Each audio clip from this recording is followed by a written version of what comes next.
constitutionally confirmed. So she leaves to these enormous chairs inside central office, and in the new dignity of her leadership of the country, gets into her official car.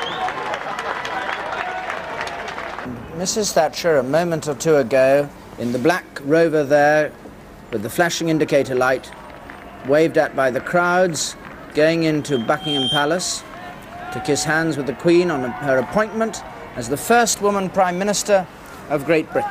On May 4th, 1979, Margaret Thatcher was elected as the first woman Prime Minister of Great Britain. Thatcher, the daughter of a grocer, worked her way through the ranks to achieve the highest political status as Prime Minister. Her bold personality, unwavering opinions, and unapologetic attitude helped her make a significant cultural impact still felt today, especially through politics. Margaret Thatcher was elected during a time of economic turmoil in the United Kingdom. She used strong conservative policies and capitalist practices to help the United Kingdom out of recession. She developed Thatcherism, her own personal beliefs that economic and individual freedoms are both interdependent, and a nation can only thrive by hard work and personal responsibility. The United Kingdom still practices these things to this day, and her influence is still seen in politics. Iron Lady who died today at the age of 87. Graham, to her many admirers, Thatcher helped reverse Britain's national decline. To her many detractors, she was the personification of a new, uncaring political and economic philosophy, Thatcherism.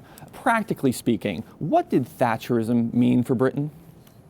She revolutionized Britain. She was a revolutionary. After the decline of the 70s, which was determined by statism and industrial action and slow growth, she opened up markets. She liberalized markets. Right. Yeah, what's remarkable to me is that so many of the things that we were talking about, or Britain was talking about then, austerity, deregulation, the role of government, and we're still talking about it. In that sense, I mean, the legacy of Thatcherism, which many people thought would go away with its author when she was out of government in 1990, I mean, it has endured.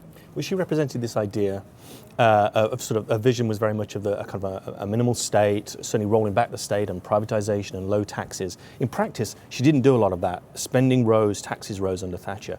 But it was this idea which went to America. She was very much seen as sort of influencing Reagan. Yes. But in Britain as well, after she left, Tony Blair, instead of the Labour Party, instead of rejecting these policies, embraced them. Right. And Socially, Margaret Thatcher became an inspiration for women to go above and beyond traditional gender roles and strive for achievement. However, Thatcher ironically had a strong lack of regard for women's rights, claiming it wasn't something to be spending a lot of time on. Even Thatcher herself stated that she didn't believe there would be a woman prime minister in her time.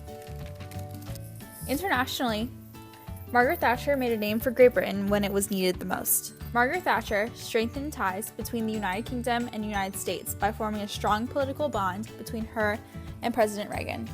To this day, the election of Margaret Thatcher serves as an inspiration to women around the world.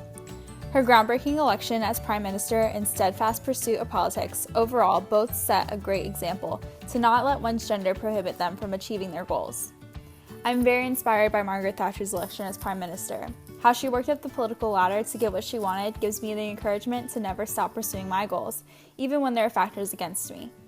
Thatcher's conservative views and unwavering perseverance in getting what she wanted called for a lot of opposition, but she still pressed on. Her election gives me hope that women are capable of doing anything, regardless of the time or viewpoint of society.